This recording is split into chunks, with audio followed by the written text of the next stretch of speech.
DSC preparation కి మిగిలిన తక్కువ సమయాన్ని డిఎస్సి 2024 యాప్ లేదా DSC2024.com తో జాబ్ ని సాధించండి. నమస్తే, welcome to Suman TV. YouTuber Jyoti Malhotra NIA arrest చేసింది, ఇన్వెస్టిగేట్ చేస్తోంది. పూర్తిగా ప్రశ్నల మీద ప్రశ్నలు వేస్తుంటే ఎన్ఐఏ అధికారులకి ఎదురు ప్రశ్నిస్తూ అది నా రైటు, నా ఫ్రీడమ్ ఆఫ్ స్పీచ్, నేను ఎక్కడైనా వీడియోలు చేస్తాను అని చెప్పి మాట్లాడుతోంది. పాకిస్తాన్కి గూఢచర్యం చేస్తున్నటువంటి ఆరోపణలు వచ్చిన వెంటనే ఎన్ఐఏ దృష్టి పెడితే పక్కా ఆధారాలతో జ్యోతి మల్హోత్రాను అరెస్ట్ చేశారు. ఆమెకు సంబంధించిన కీలకమైన సమాచారం ఇప్పుడు బయటకు వస్తుందండి. ఇప్పుడు పెహల్గాం దాడి జరిగిన తర్వాత దృష్టి పెడితే ఈ యూట్యూబర్ పాకిస్తాన్కు గూఢచర్యం చేసింది, మన దేశానికి సంబంధించిన సైనిక రహస్యాలను, చాలా కీలకమైనటువంటి ముఖ్యమైనటువంటి సమాచారాన్ని పాకిస్తాన్కి చేరవేసింది అని ఇప్పుడు మనకి తెలిసింది. కానీ ఒక సంవత్సరం క్రితమే కపిల్ జైన్ అనేటువంటి వ్యక్తి ఎన్ఐఏకి అటాచ్ చేస్తూ సార్ ఈమె మీద దృష్టి పెట్టండి అని చెప్పి ఒక పోస్ట్ పెట్టాడు. ఇక్కడ మీకు డేట్ కూడా చూపిస్తాను చూడండి, 10 మే 2024. ఇక్కడ ఏముందో ఒక్కసారి నేను మీకు చదివి వినిపిస్తాను. ఆ కపిల్ జైన్ అనేటువంటి వ్యక్తి ఈమె మీద అనుమానం వచ్చి ఎన్ఐఏకి పెట్టాడు post. Please keep close watch on this lady.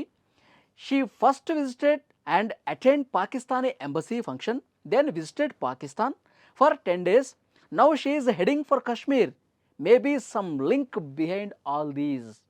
అంటే చాలా క్లియర్గా కపిల్ జైన్ అనే వ్యక్తి ఒక సంవత్సరం క్రితమే 2024 సంవత్సరం మే 10వ తారీఖే ఎన్ఐఏకి ఈ పోస్ట్ పెట్టాడు, ఈమె మీద మీరు దృష్టి పెట్టండి అని. ఫస్ట్ ఈమె ఏం చేసింది, పాకిస్తానీ ఎంబసీ, పాక్ రాయబార కార్యాలయం ఉంది కదా ఢిల్లీలో, అక్కడికి వెళ్ళింది. అక్కడ వెళ్ళి అక్కడ అధికారులతో మాట్లాడింది. ఇప్పుడు మనకి బయటకు వస్తున్న సమాచారం అక్కడ డానిష్ అనేటువంటి వ్యక్తితో ఈమెకి సన్నిహిత సంబంధాలు ఉన్నాయని మనకి ఇప్పుడు తెలిసింది. కానీ ఒక సంవత్సరం క్రితమే ఈమె ఆ రాయబార కార్యాలయంలోకి వెళ్ళి అక్కడ డానిష్తో మాట్లాడి వెంటనే పాకిస్తాన్కి వెళ్ళింది. 10 రోజులు అక్కడే ఉంది, పాకిస్తాన్లోనే వీడియోలు చేసింది. మరి 10 రోజులు అక్కడ ఉండి ఏం చేసింది, ఎవరెవరిని కలిసింది, మన సమాచారం అక్కడ ఎవరికి చేరవేసింది? సో ఇదంతా ఇప్పుడు బయటకు వస్తుందన్నమాట. Now she is heading for Kashmir. ఇప్పుడు మళ్ళీ 10 రోజులు పాకిస్తాన్లో ఉండి ఇప్పుడు మళ్ళీ కాశ్మీర్కి వచ్చింది, కాశ్మీర్ దగ్గర వీడియోలు చేస్తోంది. ఏదో లింక్ ఉందని చెప్పి ఇక్కడ క్లియర్గా చెప్పాడు. Maybe some link behind all these, ఏదో ఒక లింక్ ఉంది, దీన్ని ఛేదించండి అని చెప్పి డైరెక్ట్గా ఎన్ఐఏకి అటాచ్ చేస్తూ ఒక సంవత్సరం క్రితం పోస్ట్ పెట్టాడండి. చూసారా, అంటే ఈమె పాకిస్తాన్కి గూఢచర్యం చేసింది అని చెప్పి చాలా పక్కాగా క్లియర్ కట్ ఇన్ఫర్మేషన్ ఇప్పుడు అన్నీ బయటపడతా ఉన్నాయి కదా. ఎప్పుడైతే పెహల్గాం దాడి జరిగిందో 2 రోజులకి పాక్ రాయబార కార్యాలయంలోకి ఒక గడ్డ ఉన్నటువంటి వ్యక్తి కేక్ తీసుకెళ్తా ఉన్నాడు. అతనితో సన్నిహితంగా ఉన్నటువంటి ఫోటోలు కూడా బయటకు వచ్చినాయి కదా.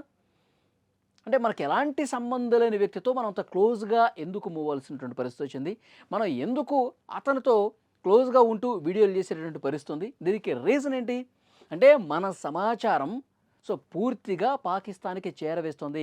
మన సైనిక సమాచారం, మన పర్యాటక ప్రాంతాలకు సంబంధించిన సున్నితమైనటువంటి ఇన్ఫర్మేషన్, మన పుణ్యక్షేత్రాలకు సంబంధించిన సమాచారం. ఆమె సికింద్రాబాద్లో పర్యటించింది, పూరి జగన్నాథ్ టెంపుల్కి కూడా వెళ్ళొచ్చింది. అంటే మన ఆలయాలకు సంబంధించిన ఇన్ఫర్మేషన్ రెక్కీ చేసి ముందుగా ఎక్కడ ఎటువైపు నుంచి వచ్చి దాడి చేయొచ్చో కూడా ఇన్ఫర్మేషన్ ఇచ్చిందా?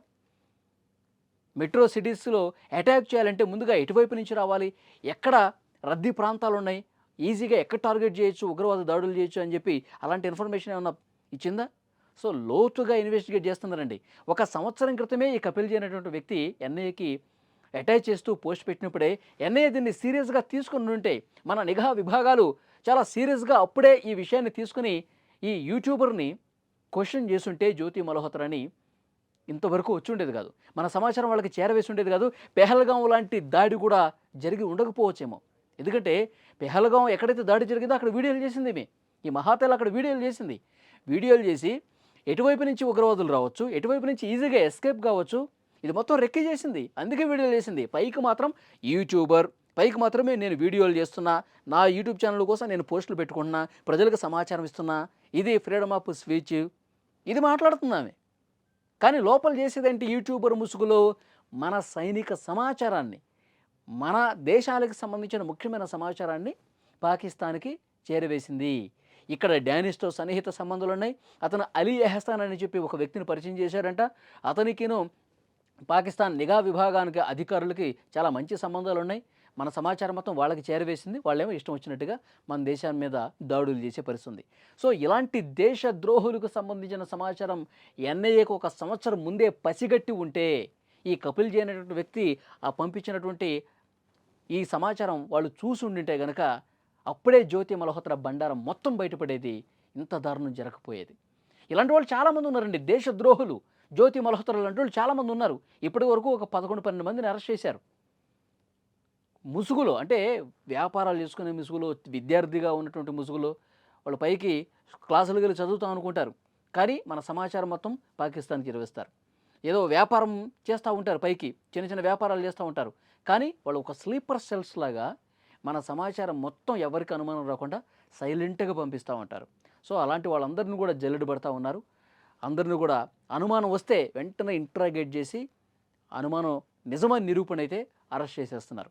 సో మొత్తం దేశం మొత్తం కూడా జల్లెడ పడుతున్న పరిస్థితుంది. జ్యోతి మల్హోత్రా లాంటి దేశద్రోహికి కఠినంగా శిక్ష వేస్తేనే ఇలాంటివి మళ్ళీ జరగకుండా ఉంటాయి. దేశద్రోహులు మళ్ళీ పుట్టకుండా ఉంటారు. సో చూద్దాం. ఈ వీడియో మీద తప్పకుండా మీ అభిప్రాయాన్ని కామెంట్ రూపంలో తెలియజేయండి. Thank you very much.